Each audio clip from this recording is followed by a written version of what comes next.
Rebienvenue à Parle-moi de santé, ici Alexis Goujon, physiothérapeute, épisode aujourd'hui numéro 25 qui est en fait la suite de la discussion que j'ai eue avec le psychologue Jean-Michel Pelletier. J'avais enregistré un long épisode que j'ai décidé de séparer en deux. Donc la première partie qui était l'épisode 24 où on a parlé d'anxiété de performance et pour l'épisode d'aujourd'hui numéro 25, c'est la suite de la discussion mais qui est un sujet quand même complètement à part. Évidemment qu'on a fait certains liens avec ce qu'on avait discuté en première partie. Mais le sujet d'aujourd'hui, c'est beaucoup plus en lien avec la motivation des patients et des patientes dans la réadaptation en général. On a parlé un peu plus de douleurs chroniques ou douleurs, blessures musculo-squelettiques, donc les raisons pour lesquelles les gens consultent pour un bobo, pour une blessure, puisque c'est ce qu'on connaît. Puis Jean-Michel Pelletier a également travaillé en réadaptation en contexte de douleurs chroniques. Et donc, il connaît quand même très bien le sujet et lui a une expertise à stimuler la motivation ou optimiser la motivation chez ses patients ou dans même son contexte, dans son rôle de psychologue sportif. Donc, un épisode qui va assurément intéresser beaucoup de professionnels de la santé. Je pense surtout aux physiothérapeutes, mais n'importe qui travaille avec une clientèle chez qui la motivation doit être un aspect clé de la prise en charge ou de l'amélioration de la condition, que ce soit plus pour un aspect médical comme cesser de fumer ou faut commencer à faire de l'activité physique ou suivre un programme d'exercice en réadaptation. Donc, on a parlé des différents enjeux qui sont en lien avec la motivation des patients et des patientes et on a parlé aussi de solutions pour travailler avec la motivation, mais selon aussi les types de personnalité de chacun. Donc, évidemment, ce n'est pas chaque personne qui réagit de la même façon. Et donc, on a essayé d'outiller. En fait, c'est Jean-Michel Pelletier qui nous a amené ces trucs ou ce qui fonctionne le mieux avec chacun des types de personnalités. J'invite fortement les gens à d'abord écouter l'épisode numéro 11, okay, où j'ai reçu Jacques Forêt, où on a parlé pendant un épisode complet uniquement de la psychologie de la motivation, de la théorie de l'autodétermination qui est aussi au centre de la pratique de Jean-Michel. Donc, il y a beaucoup de liens entre les deux. Puis, on n'a pas refait un épisode sur la motivation à la base parce que j'en ai déjà fait un. Donc, mais ceux qui veulent écouter dès maintenant l'épisode 25, vous allez évidemment bien vous retrouver. Mais si vous voulez poursuivre la réflexion, je vous encourage fortement à replonger dans l'épisode numéro 11. Donc, sans plus attendre, je vous laisse apprécier cette conversation. Épisode numéro 25 sur la motivation avec le psychologue Jean-Michel Pelletier.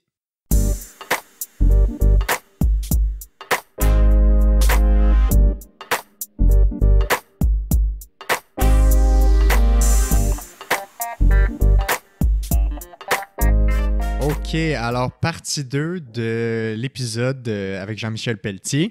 On le rappelle, psychologue sportif, spécialisé en anxiété de performance, blocage mental, motivation. Puis là, la raison pour laquelle on faisait une partie 2 de l'épisode, c'est justement pour un peu, il y avait comme une cassure dans le sujet, même s'il y a plein d'éléments de l'épisode 1 ou de la partie 1 qui sont en lien avec aujourd'hui. Fait que je voulais qu'on parle aujourd'hui de motivation chez les patients. Puis on va cibler surtout chez les patients, mais c'est autant pertinent, en fait, c'est surtout pertinent chez les professionnels de la santé pour reconnaître comment motiver leurs patients, leurs clients à atteindre les objectifs thérapeutiques. Moi, j'ai suivi ta formation que tu as faite sur les types de personnalités et comment adapter les stratégies pour motiver les patients dans la réadaptation. Spécifiquement, c'était dans un contexte de douleur chronique, mais c'est des concepts qui s'appliquent vraiment à n'importe quel professionnel qui prend en charge un patient, un client et qui a des objectifs thérapeutiques en lien avec sa santé. D'abord, en fait, tu bases tes principes de motivation sur la théorie de l'autodétermination. On pourrait faire un mini résumé, mais on en a parlé dans l'épisode 11 avec Jacques Forêt, mais juste pour rappeler aux gens, c'est quoi les trois, mettons, principes importants ou les trois facteurs psychologiques, pas facteurs psychologiques, les trois besoins psychologiques importants qui sont en lien avec la motivation? Ben, ma thèse doctorale était vraiment là-dessus, sur qu'est-ce qui fait que la personne va être motivée à faire un travail de réhabilitation ou de faire l'activité physique. Ouais. Il y a trois volets importants, puis c'est sûr que Jacques en a parlé, là, parce que moi puis Jacques, on parle beaucoup. Vous parlez souvent. Oui, c'est ça. il y a le besoin de se sentir en contrôle, de se sentir autonome, puis l'inverse, c'est de se sentir pas en contrôle. Ouais. Première chose. Le deuxième volet, c'est se sentir incompétent.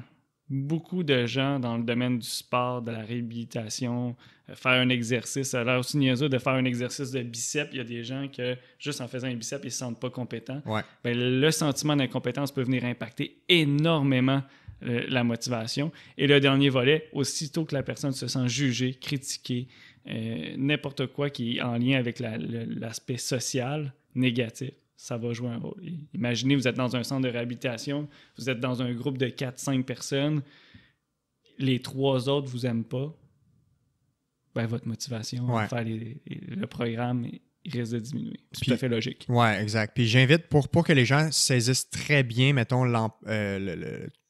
tous les exemples qu'on va donner, j'invite vraiment les gens à aller écouter l'épisode 11 en premier lieu parce que c'est 1h30 de la théorie de l'autodétermination puis de la motivation en général. Je veux qu'on soit vraiment concret parce que les gens, souvent, ça les aide à avoir des applications dans leur pratique après ça où les patients se reconnaissent.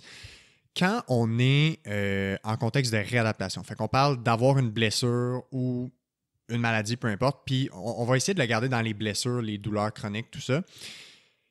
Quand on sent que la motivation est un enjeu, qu'on soit patient puis qu'on se sente moins motivé à atteindre nos objectifs ou qu'on ne se sent pas motivé à aller en physiothérapie, en ergothérapie, en kinésiologie, ou qu'on soit le thérapeute et qu'on sente que notre patient n'est pas motivé, qu'est-ce qu'on doit faire comme intervention ou on doit se creuser la tête comment pour commencer? Bien, pour commencer, la motivation, c'est un gros terme. Moi, je commencerais par changer les mots. Ouais. Parler plus d'énergie mentale. OK. L'énergie, c'est plus concret. Ouais. La fatigue, des choses comme ça pour le client et aussi pour le thérapeute parce que sur le plan énergétique, on le voit quand la personne manque d'énergie. Tu sais, tu es dans un gym, tu es en train de faire des exercices de réhabilitation. L'énergie, la vibe, là, ben, tu le vois quand ton patient, sa vibe est plus basse. Ouais. Puis la motivation, ça fait référence à une responsabilité de l'individu. Ce qui n'est pas totalement faux. Hein? La personne est responsable de sa motivation, mais pas totalement vrai non plus.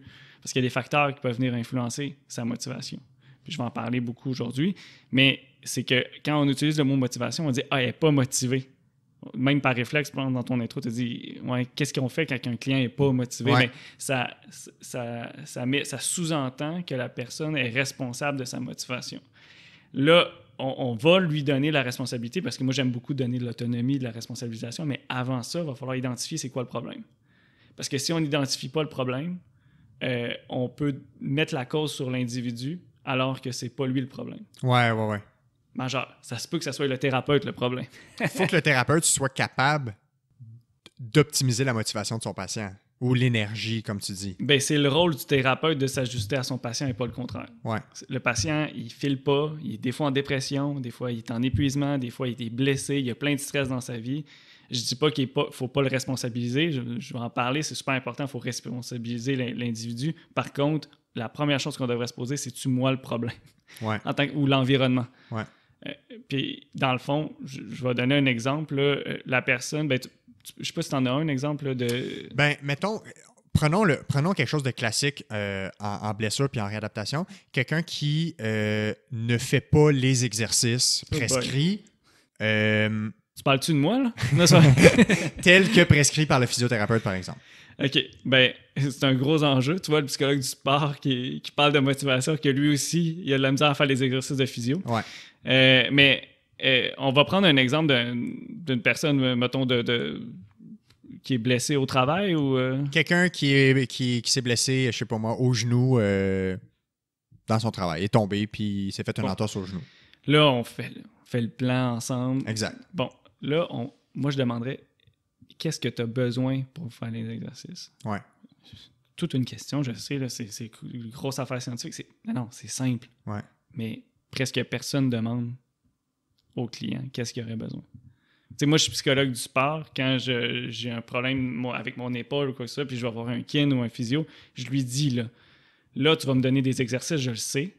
Tu vas me responsabiliser, mais là, je vais te demander quelque chose parce que moi, j'ai vraiment besoin de quelque chose. Maximum 3 exercices. Ouais. Parce que moi, après 3, je peux jurer que ça ne marchera pas. Tu peux m'en donner d'autres après, Mais si tu m'en donnes plus que 3, je vais saturer. Ben, moi, je le sais qu'il faut que je m'exprime, mais moi, c'est mon expertise. C'est pas tous les clients qui vont s'exprimer devant un thérapeute. Mhm. Ben, je peux me tromper, mais je pense pas que tous les clients font j'ai besoin de 3 ou de 2. Ils vont faire. Il y en a qui vont faire ah, c'est gros, hein, 10 exercices. Il y en a qui vont faire oui. Tu sais, les clients gentils là, dans votre clinique, là. Qui disent oui à tout. Oui. Ah, oui. Ben, moi, un oui, ça m'inquiète. Quelqu'un qui veut trop plaire ou qui a peur de décevoir? Ben oui. Ouais. Parce que il y a de fortes chances que quand tu seras plus devant elle ne fera pas les exercices. Fait que demander qu'est-ce que moi je peux faire pour t'aider à faire tes exercices chez toi. Exactement. Et là, ça la responsabilise. Ouais. Puis ça lui dit pas non plus que c'est problématique parce que juste le fait de nommer la plupart de mes clients, là, ils ont de la misère à faire les exercices à la maison. Ça arrive souvent, c'est un niveau de difficulté. Qu'est-ce que tu aurais besoin? C'est juste de dire que cet exercice-là, faire les exercices à la maison, c'est difficile. Ou même de dire qu'ils peuvent être plates. Mm-hmm. Tu sais, les thérapeutes, les physios, ils n'ont pas le réflexe de dire « mon exercice est plate ». Parce que là, c'est pas le fun. Ouais. Mais oui, cet exercice-là, il est un petit peu ennuyant, un petit peu répétitif. Par contre, qu'est-ce qu'on pourrait faire pour le rendre intéressant, même s'il est plus répétitif? Ben, fais-le dans un contexte plus le fun, je sais pas. Oui, mais le contexte plus le fun, on le sait pas. Parce qu'on n'y a pas demandé. On n'y a pas demandé. Ouais. Puis c'est là que tu vas pouvoir demander est-ce que c'est le matin ou le soir? Mm-hmm. Parce qu'il y a des gens plus matinales, plus de soirée ou dans le milieu de la journée, peu importe la journée. Est-ce que c'est... Là, je vous le dis, il y a plusieurs personnes qui font pas leurs exercices de physio parce qu'ils sont gênés. Tu sais, l'anxiété sociale de l'adolescent, mais des fois, ça prend des formes différentes dans l'âge adulte parce qu'on a plus de contrôle, fait qu'ils sont moins anxieux. Mais c'est les mêmes adolescents qui ont peur du jugement. Fait que faire un exercice d'épaule à côté de ton chum ou de ta blonde, ça peut avoir l'air bizarre. Même dans leur domicile privé, avec juste leur famille. Oui, imagine devant des collègues. Ouais. Quand tu leur demandes, mettons, fais-le au travail, tu sais, sur ton heure de midi, ben peut-être que justement, ça marche pas pour eux. Là, ils vont dire ouais. Ouais. Ils le feront pas. Mm-hmm. Mais si on leur demande qu'est-ce qui est difficile au travail, c'est-tu l'endroit? Parce qu'on le sait, on est capable de poser des hypothèses. Ça se peut-tu que c'est gênant pour toi au travail? Parce que avez-vous des endroits pour genre juste vous étirer? Ah non, on n'a pas ça. Fait qu'il faudrait que tu fasses ça devant tout le monde? Ouais. Fait que on le sait, c'est quoi qui bloque. J'en ai nommé 3. Se sentir jugé, se sentir contrôlé, puis se sentir incompétent. Ben, se sentir jugé, ben, si tout le monde nous regarde, tu sais, faire des exercices, là, tu sais, on est tous devant un ordinateur, là, puis on fait des exercices d'étirement d'épaule. J'en fais en ce moment, là, devant une caméra. C'est malaisant. Ouais. Il y a des gens qui ont de la sueur. Ouais. Peur du jugement. Peur du jugement. Mm-hmm. Mais toutes ces petites choses-là, c'est ça qui démotive un être humain. Pas l'individu n'est pas motivé. Ouais. C'est ces détails-là qui viennent bloquer l'énergie. Puis, tu sais, tu as parlé des 3 besoins à combler. Depuis que j'ai fait ta formation, je m'intéresse... En fait, dès que je vois un enjeu lié à l'adhésion aux exercices ou à l'adhésion au plan de traitement, je me questionne sur lequel des besoins semble le plus ou le moins bien rempli, comblé. Bien, j'aime beaucoup parce que, tu sais, Jacques Forest, c'est sûr qu'il a parlé des 3. Ouais. Mais ce que j'ajoute, moi, c'est vraiment choisis celui qui est le plus affecté. Ouais. Puis tu peux même demander à ton client. Là. Ouais. Tu peux juste dire, c'est quoi qui... Si tu te sens incompétent, as-tu l'impression que t'aimes pas ça? Tu sais, aimes pas ça, ça veut dire qu'il n'y a pas le contrôle. Mm-hmm. Ça manque-tu de sens pour toi? Tu te sens-tu jugé? Puis là, un coup que tu as identifié le vrai besoin, là, tu peux intervenir. Intervenir sur le sentiment de compétence, c'est plus facile qu'intervenir sur la motivation. Ben exact, parce que, mettons, tu sais, concrètement, comment moi je l'ai vécu, les gens qui ne se sentent pas compétents, c'est ils savent pas s'ils font bien l'exercice, ou ils ont l'impression qu'ils le font pas bien, ou ils ont mal en faisant l'exercice, fait que pour eux, ils doivent pas bien le faire, fait qu'ils se sentent poche. Ben, ça a été aussi simple que demander est-ce que ça t'aiderait qu'on le regarde ensemble en ce moment pour s'assurer que tu le fasses bien. Parce que des fois, c'est juste de valider la compréhension. Parce que faut que la personne voit le lien entre son exercice et comment faire son exercice va l'aider à atteindre son objectif fonctionnel. Certaines personnes ils vont avoir besoin de ça. Ouais. Mais pas toutes. Non. Il y a des gens qui vont juste avoir besoin de petites images avec des icônes. Ouais, je comprends. Tout le monde est différent. Tu vois, c'est ça le réflexe du thérapeute, puis je le suis aussi, là, je suis un thérapeute. On a tendance à généraliser. Mais c'est pas vrai que c'est tout le monde qui a besoin que ça fasse du sens. Il y en a que tu leur dis « Fais ça tant de fois », puis eux, c'est parfait. Oui, les gens plus structurés, puis organisés, tu leur dis « Ça va te prendre ça, faut que tu fasses tel exercice, tu vas avoir aucun problème. » Fait que c'est des gens qui ont moins de difficultés avec se faire dire quoi faire. Parce qu'il y en a pour qui, de leur faire imposer un programme d'exercice, imposer entre guillemets, c'est une forme de contrôle qui peut violer ce besoin psychologique-là. Exactement. Fait que comment tu fais avec ces gens-là? Ben, si tu sens que c'est le contrôle, ben, on peut donner des stratégies, donner des choix. Ouais. Hey, je t'ai préparé 4 exercices, choisis-en 2. Ouais. Là, tu viens de le déjouer. Ouais. Ben, il se fait manipuler, tu vas me dire? Oui. Comme un enfant que tu lui demandes, tu veux mettre ton manteau Oui. avant de partir ou dans l'auto? Moi, ça me dérange pas de me faire manipuler. Ouais. Si je me sens contrôlé. Ouais. Parce que ça devient plus de la manipulation, ça devient de l'influence. Fait qu'il faut donner l'impression de contrôle. Exactement. Ouais. Parce que la personne qui est blessée ou en réhabilitation, elle n'a pas le contrôle totalement de tout. Fait que on donne des illusions de contrôle, justement, pour que la motivation s'active. Mais la vie, c'est souvent une illusion de contrôle. Ouais. Je vais donner un exemple concret que je crois, en fait, que moi, j'identifie comme un défi en lien avec la motivation. Ben, la motivation ou l'adhésion à un programme d'exercice. Est où la ligne entre c'est un problème de motivation ou c'est un problème lié à la motivation et c'est un problème lié à des croyances erronées? Je te donne un exemple. Tu donnes 3 exercices à un patient pour son mal de dos.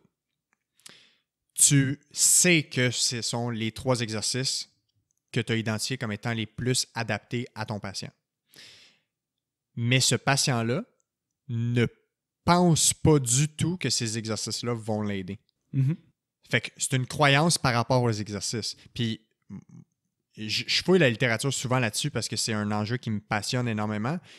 Le simple fait de ne pas avoir confiance puis de ne pas avoir l'attente d'être aidé par l'intervention est suffisante pour ne pas aller mieux.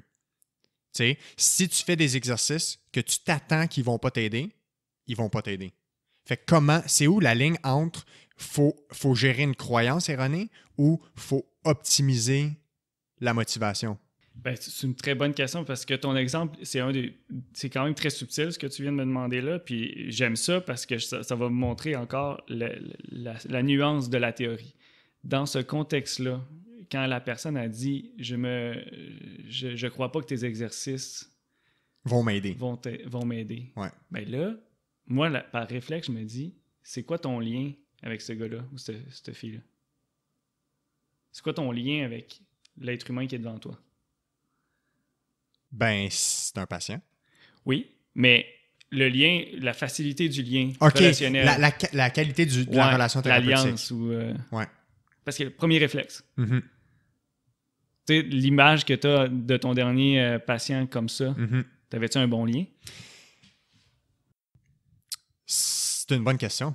Ben, on commence par ça, parce que la première chose pour la crédibilité de n'importe quoi, c'est la relation, c'est le lien de confiance. Je peux pas être plus d'accord. Fait que ça se peut que ça soit le 3e volet social. Tu sais, on parlait de contrôle, compétence, ça se peut que le lien de confiance, parce que dans la peur du jugement, c'est beaucoup le lien de confiance qui peut être affecté.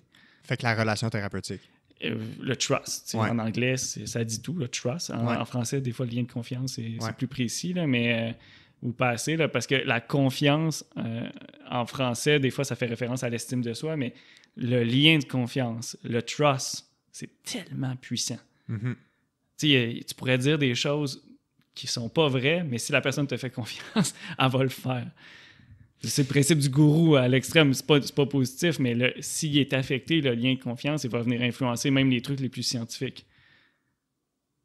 Ben, dans ce cas-là, je vais prendre un deuxième exemple pour essayer de challenger ça. on vit dans un monde où la physiothérapie est souvent pas la première chose à laquelle on pense quand on est blessé. On va se tourner beaucoup vers le médecin, qui est l'accès gratuit qu'on a dans le système de santé pour se prendre en charge. Et souvent, moi, ce que je vois là, puis ça, je vois ça minimum une fois par mois comme type de client, c'est ça fait 5, 10, 15 ans que j'ai mal. J'ai vu tout le monde qui existe. J'ai passé tous les tests. Mon médecin, il m'a dit de venir te voir. Après 15 ans? Et là, il a dit va voir tel physio. Il est vraiment bon, il a des bons résultats. J'ai un bon lien avec lui, je le connais, je travaille en collaboration. Comment tu fais pour gérer quelqu'un qui arrive dans cette clinique-là et qui vient, entre guillemets, essayer de la physiothérapie? Il arrive avec l'attente déjà que la physiothérapie ne peut pas régler son problème. Bien, ça peut être un autre volet, mais là, tu vois, le médecin vient te référer. Fait que là, le lien de confiance est plus grand. C'est sûr, parce qu'il fait confiance. Puis, s'il vient, ça veut dire qu'il est méfiant. Hein, mais tu sais, moi, je ferais comme des questions naïves. Mm-hmm. Toi, faire des exercices, t'aimes tout ça? Puis ça se peut que, tu sais, le physio, ça veut dire exercice. Puis, ça veut dire, entre autres, ouais, ça fait partie du plan de traitement, j'espère. Il y a des manipulations. Là. Je ne veux pas minimiser votre profession. Là. Je sais qu'il y a beaucoup de manipulations ou quoi que ce soit. Mais les gens veulent peut-être avoir un effet rapide. Mm-hmm. Fait que des fois, stratégiquement, dans ton plan de traitement, utiliser quelque chose qui vient détendre, qui vient prouver rapidement ta plus-value sur le court terme, ça pourrait aider au cerveau. Tu sais, moi, je crois plus à l'expérience qu'à la morale. Oui, en fait, oui. C'est que si tu es physio, tu te dis, hey, le client est plus méfiant, je vais lui montrer une technique pour détendre son épaule. Son épaule va se sentir mieux. Il va voir que j'ai un impact là. Mm-hmm. C'est pas magique, là, ça vient pas de régler son problème d'épaule ou je sais pas si tu comprends ce que je veux dire. Ouais, t'es capable de modifier, mettons, la douleur à très court terme sans guérir le problème avec une manipulation. T'es capable d'y montrer ça se change ce que tu as. Ouais. Donc, ça ouvre une porte à une possibilité de changement. Puis s'il est curieux, un télo, tu lui expliques scientifiquement. Puis Ouais. s'il est plus dans l'expérience, tu lui fais vivre une expérience où que justement son muscle se détend. Fait que là, tu as deux stratégies. Soit moi, tu peux me détendre le muscle, mais moi, je vais dire qu'est-ce qui se passe, c'est quoi le muscle. Là? Je vais être vraiment tannant. Là. Je suis un genre de.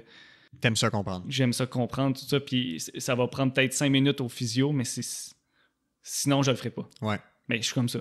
Ouais. Mais il y en a d'autres qu'il faut juste qu'ils vivent une expérience positive. Et ça dépend vraiment, vraiment, vraiment de plusieurs facteurs. Ouais. Parce que, tu sais, j'ai souvent ce genre de discussion-là sur comment modifier des croyances ancrées profondément que j'associe comme étant nuisibles à la récupération. Puis ce qui semble être prouvé dans la littérature pour changer une croyance, c'est l'aspect expérientiel, justement. Fait qu'il faut qu'il y ait une certaine contradiction avec ta pensée antérieure liée à une expérience que tu vis. La pire chose à faire pour un thérapeute, c'est d'affronter la pensée qui est limitative. Avec des faits, mettons. Avec des faits, ouais. Puis à la contredire. Automatiquement, le cerveau va résister. Puis, dans la littérature, en entretien motivationnel, on va parler du réflexe correcteur du thérapeute. Ouais, je voulais qu'on en parle. Le réflexe de corriger. Hey, déjà là, si tu arrives devant moi et tu veux me corriger par réflexe, je vais réagir en ayant du contrôle puis en refusant, même si ce que tu dis est tout à fait adapté. C'est quoi des exemples concrets là, de réflexe correcteur? Tu sais, si tu veux t'en sortir, là, faut que tu travailles sur toi puis il faut que tu fasses tes exercices. Mm-hmm. Il faut, dans la vie... Tu devrais. Hey, ça, là, tu dis ça à quelqu'un. Tu sais, dans la vie, là, faut... Tu sais, Alexis, faut que tu prennes soin de toi. Mm-hmm. Tu sais, quand t'es trop stressé, tu travailles trop, faut que tu te reposes. Ouais. Calme-toi. Ça t'aide-tu? C'est un ton moralisateur, là. Est-ce que ça t'aide? Non, pas du tout. OK, non. j'étais là. Ça fait la morale, finalement. Oui, tu sais, moi, je suis psychologue, mais moi, là, avec un... faire un appel à l'autorité. Ouais. Là, moi, je suis psychologue, je sais ce que je parle. La méditation, c'est bon. Tu devrais méditer 1 heure par jour. Ouais. C'est important. T'aimes-tu ça, te faire dire ça? Non. Non. Ça Mais il y en a que oui, peut-être. Mais j'ai l'impression que c'est une plus fine partie. Mais tu sais, il y en a qui viennent vraiment et ils disent c'est toi la personne Oui. ressource, dis-moi tout quoi faire, puis paf. Ben, Mais je le pense que trust. c'est une minorité. Oui, mais il y a des. Puis, tu sais, moi, j'ai des clients qui viennent me voir parce qu'ils ont entendu parler de moi, puis ils me font. Il y a un lien de confiance, Ouais, ils m'ont ouais, écouté clairement. parler. Puis là, je vais dire quelque chose, ils vont dire, OK, oui, je vais mettre ça en place. Puis même là, moi, j'aime pas ça, quelqu'un qui me suit tout ce que je dis. OK. Je vais dire, ben là, ça fait-tu du sens pour toi? Ouais. C'est-tu correct? As-tu des besoins? Moi, je te dis que pour me déstresser, j'aime ça prendre une douche ou aller prendre une marche. Mais toi, Qu'est-ce que toi t'aimes? t'aimes ça. Puis moi, souvent, je donne un exemple personnel pour montrer le phénomène, mais je leur dis, toi, qu'est-ce qui t'aiderait à te calmer? Tu sais, moi, si j'aime l'eucalyptus, ça me détend. Hein, tu sais, l'encens d'eucalyptus, ben, c'est correct. Moi, j'aime l'eucalyptus, mais toi, ça se peut que tu détestes l'eucalyptus, puis ça se peut que ce soit les roses que t'aimes comme odeur. Je m'en fous, mais je vais te le demander. Mhm. Mais c'est ça qui est le réflexe correcteur, c'est de penser que notre façon de faire, en tant que thérapeute, nos idées sont meilleures. Ouais. Tu sais, beaucoup de gens ils vont voir le médecin. Si tu fais pas de. Tu as une problématique de cholestérol, quoi que ce soit, la première chose, ben, prends une marche. Mm. Ça va t'aider. Ben, ça fait peut-être 15 ans, 20 ans que sa femme lui demande d'aller prendre des marches. Là, le médecin vient lui dire ça. Il arrive à la maison, le médecin il veut que je prenne des marches. Puis lui, il sait qu'aller prendre des marches, hein, ça veut dire avoir des discussions émotionnelles avec sa femme. Ça lui donne-tu le goût d'aller prendre une marche? Peut-être que non. Peut-être que non. Mais ça, tout se passe dans sa tête. Ouais. Puis peut-être qu'il a tort aussi. Là. Peut-être que sa femme n'ira pas parler des trucs émotionnels, mais là, on va parler de blocage mental. Ouais. C'est complexe, les croyances, parce que, tu sais, l'autre enjeu, en lien avec l'exemple que je donnais, c'est la personne, justement, qui vient puis qui a très peu d'attente d'être aidée par le physio qui est devant lui.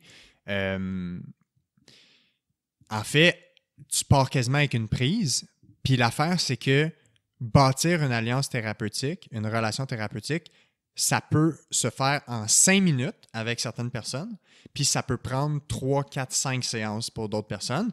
Ça va clairement être dépendant de leur passé, leurs expériences de relation avec les gens, probablement les liens de confiance qui ont été ou non brisés. Y a-t-il des traumatismes liés à des relations sociales dans le passé? Tu sais, quand la personne arrive avec l'attente de ne pas aller mieux, puis que ça prend 4-5 séances pour que cette personne-là commence à faire confiance à la personne, mais ça fait 4-5 séances que la personne n'est pas mieux, fait que ça renforce la croyance que cette personne-là ne va pas se faire aider. Tu sais, rendu là, comment tu brises ça? Ben, d'où l'importance de revenir à la base. Si on le sait que c'est le trust, puis le lien de confiance, puis on est en train de le bâtir, ben juste d'en être conscient, puis dans chaque séance, de vraiment focusser sur l'expérience pour lui donner un peu, justement, l'écouter, de travailler l'alliance.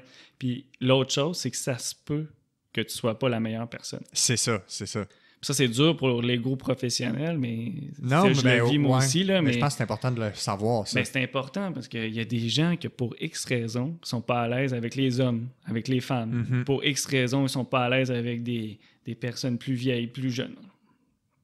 Tu sais, moi, il y a déjà quelqu'un qui m'a appelé pour avoir un suivi, puis la personne me dit « T'as une voix trop jeune, je veux pas... Ouais, tu peux pas rien faire contre ça. Ben, je peux, mais tu commences pas bien avec moi, dans le sens que tu es aussi bien d'aller voir quelqu'un de plus vieux. Ouais. Ta première barrière va être apaisée, puis tu risques d'avoir une meilleure alliance. Puis en tant que professionnel, il faut diminuer l'ego. Pas de ma faute, ma voix est jeune, je suis jeune, je veux dire, c'est la vie, là, tu sais. Ouais. Mais on n'est pas la bonne personne nécessairement pour tout le monde. Puis des fois, il y a une question de bonne personne au bon moment. Parce que, tu sais, on parle de motivation. Ce qui influence la motivation, tout le monde sait que des fois, on est plus motivé, des fois, on est moins motivé. Ça va avec notre travail, ça va avec les périodes de l'année, ça va avec plein de choses. Ça arrive que les gens ne sont pas au bon moment pour se prendre en charge, pour guérir, pour suivre un plan de match, puis être motivé à l'atteindre. Là. Puis, tu sais, si tu as été adéquat, tu as fait vivre une bonne expérience, tu as travaillé le trust, peut-être qu'elle va arrêter après 4 rencontres, mais peut-être qu'elle va revenir dans un an. Exact. Peut-être qu'elle va revenir quand c'est le bon moment, puis qu'elle va dire, ben lui, il m'a écouté. Il a été gentil, Il répondait à mes besoins. il répondait. Puis j'étais pas prêt, mais là, j'ai eu une chirurgie ou j'ai eu mon IRM, j'ai moins peur. Ouais. Ça peut débloquer, là. Mais c'est juste l'urgence. Souvent, on a une urgence de traiter puis d'avoir de l'impact. Puis c'est correct. On veut, nous, les thérapeutes, on veut être efficace. Ouais. Puis je crois beaucoup à ça, mais être efficace en motivation, ça prend un petit peu plus de temps. Parce que si tu veux corriger rapidement, tu vas être de moins en moins efficace.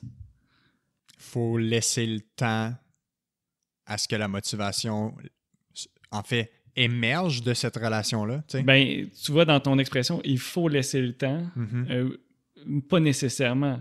Je dirais plus que poser des questions, travailler le lien. Ouais. Dans le sens, je voulais dire, faut pas forcer quelque chose qui peut pas aller plus vite que les étapes que ça prend pour la bâtir. Exactement. Tu sais, bâtir un trust quand la personne, ça fait 20 thérapeutes qui est allé voir Kiro, qui est un ostéo, puis qui n'a jamais eu de résultat, c'est quasiment impossible qu'en une rencontre, à moins que tu sois un magicien, tu règles tous les problèmes. Puis je vais aller plus loin de ça. Bâtir une relation quand, dans ta vie personnelle, les relations, c'est un problème. Tu sais, quand tu as vécu des relations conjugales problématiques, quand tu as vécu des enjeux liés à la confiance avec frères, sœurs, parents, quand, tu sais, avec des anciens employeurs, quand tu deviens méfiant par rapport aux relations, ben la relation thérapeutique avec un physio, c'est pas différent. C'est une relation. Exact. C'est pour moi le facteur le plus prédicteur de succès en physiothérapie. À quel point tu penses que la personne devant toi, c'est la meilleure personne pour t'amener à tes objectifs? C'est-à-dire à quel point la relation est bonne, tu sais, la confiance. Ben, c'est exactement ça. C'est vraiment le lien de confiance qui va venir impacter la motivation, mais pas dans tous les cas. Des fois, c'est juste l'incompétence, tout ça. Ouais, ben exact, c'est clair. Mais le troisième volet est vraiment important.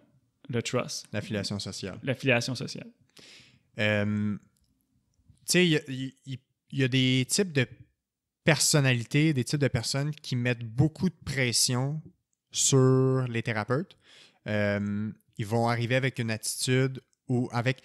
Ils vont dégager une aura de « tu vas me guérir », c'est tes exercices qui ne fonctionnent pas,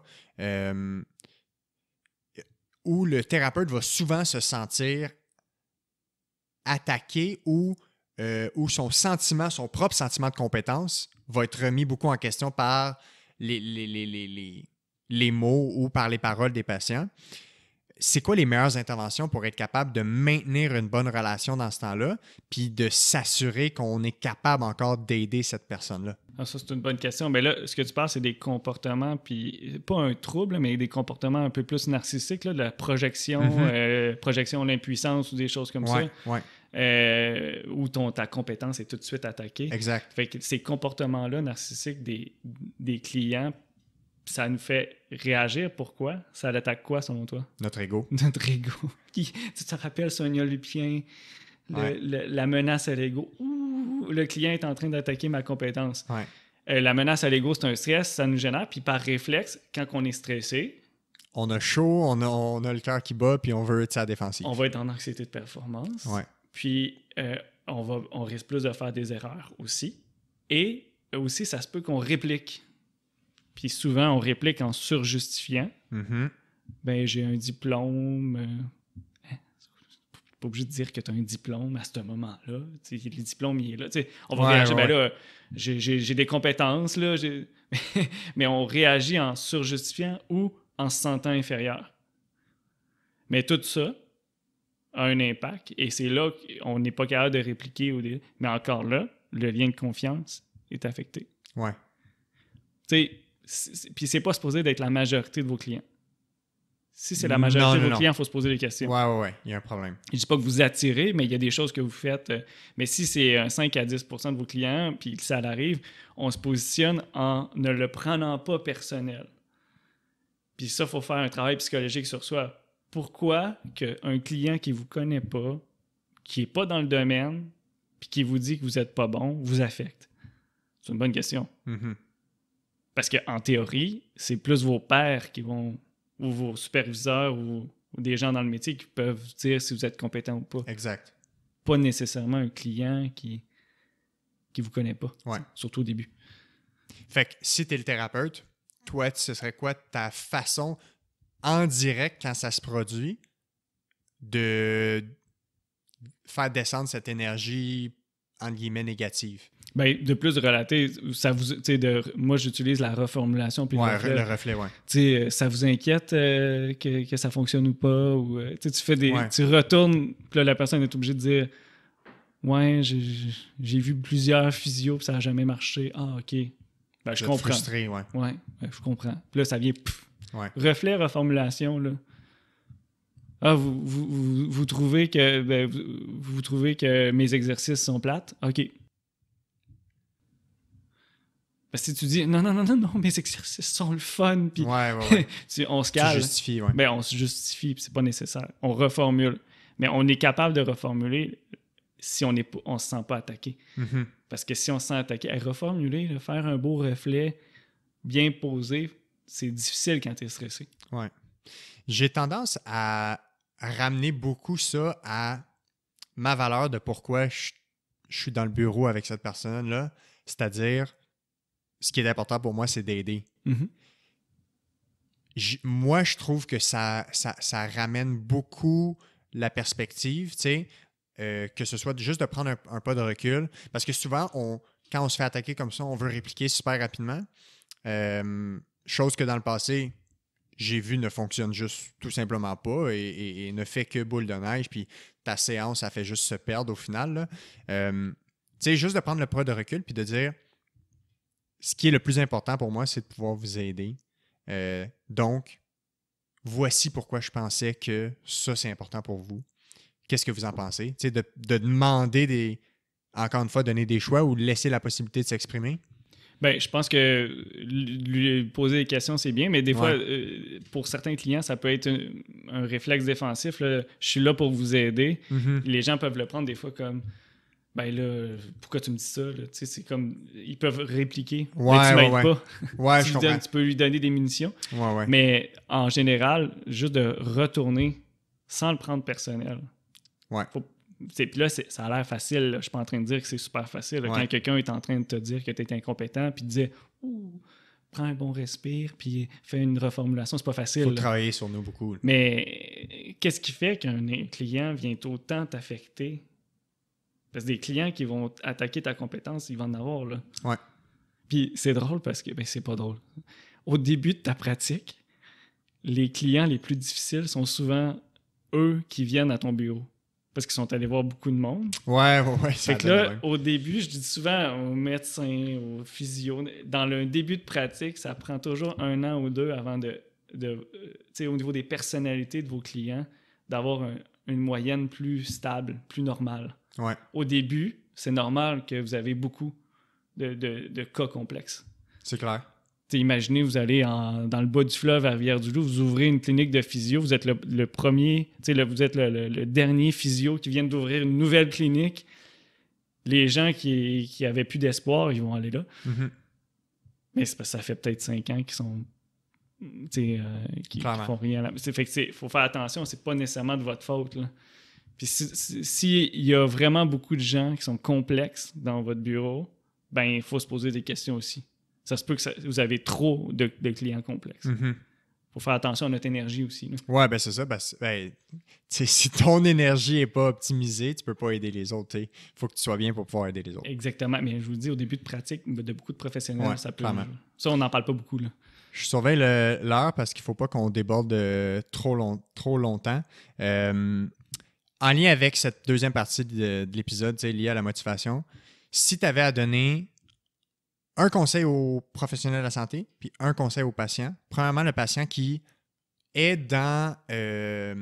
en fait, le patient qui va se reconnaître dans la phrase suivante, je sens pas que je suis...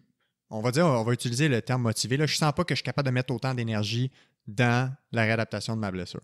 Ce serait quoi un conseil général que tu donnerais à cette personne-là? Je vais commencer par le thérapeute. Le thérapeute doit se mettre dans une posture d'empathie. Mm-hmm. Empathie, c'est pas gentillesse. Non. Empathie, c'est comprendre le besoin. Fait que quand vous êtes essayé de comprendre c'est quoi son besoin, vous êtes sur la bonne piste. Puis besoin, Est-ce qu'il a besoin de se sentir compétent? Est-ce qu'il a besoin d'avoir du contrôle, de l'autonomie? Ou est-ce qu'il a besoin de se sentir accepté, d'avoir un lien de confiance? Chez le client, ben, pour le client, c'est vraiment de s'exprimer. Ouais. Pour mille et une raisons, là, je n'embarquerai pas là-dedans, mais il y a beaucoup de gens qui ont la difficulté à dire « moi, j'ai besoin de ».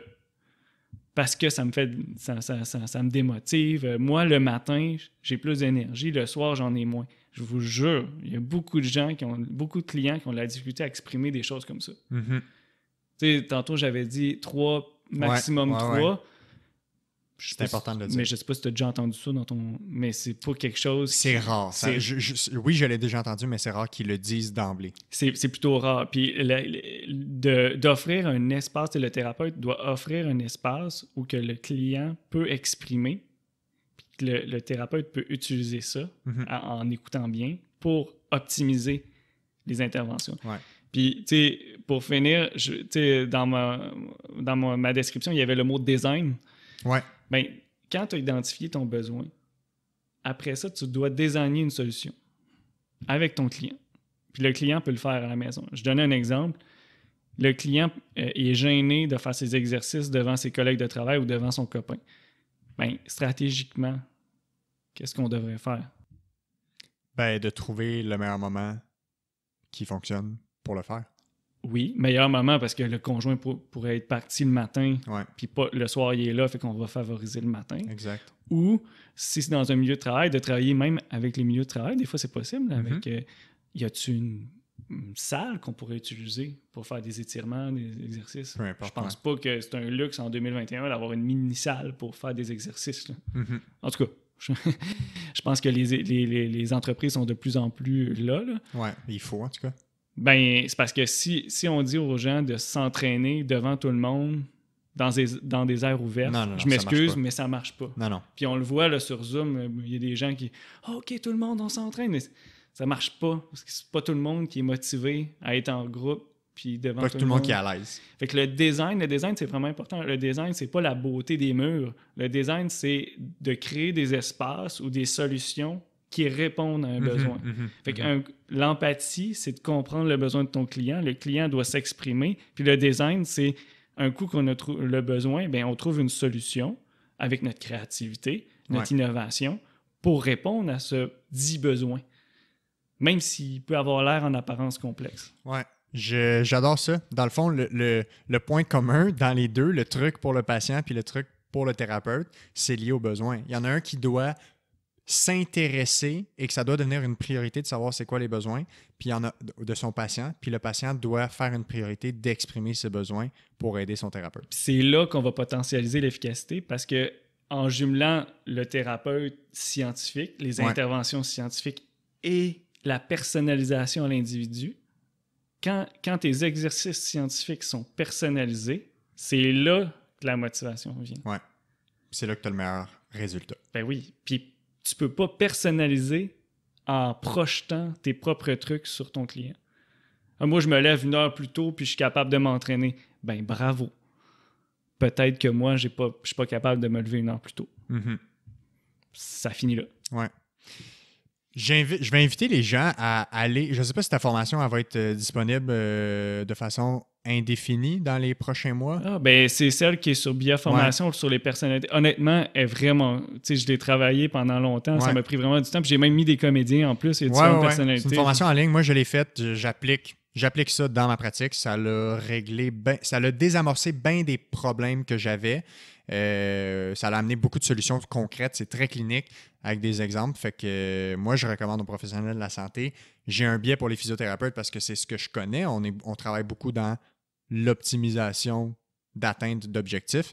Donc, la motivation est un élément important. Mais c'est sur la plateforme Bioformation. Ouais. Vous allez, c'est personnalité et motivation. Donc, pour type de personnalité et motivation. Type de personnalité. 100% en ligne, là, ça se fait c'est de chez 100% en ligne. Puis j'ai un comédien qui est un de mes amis. Moi, je jouais le rôle du thérapeute. Puis lui, il était client. Bon. Puis il a joué, mettons, la personne qui parle tout le temps. Il a joué la personne, justement, un peu plus des comportements narcissiques qui m'envoyait promener, plus colérique. Un peu de tout. Un peu de tout. Fait que ça donne des exemples concrets. C'est moins théorique. mais plus pratique. Oui, exact. Puis encore une fois, juste redonner les infos pour que les gens puissent te retrouver.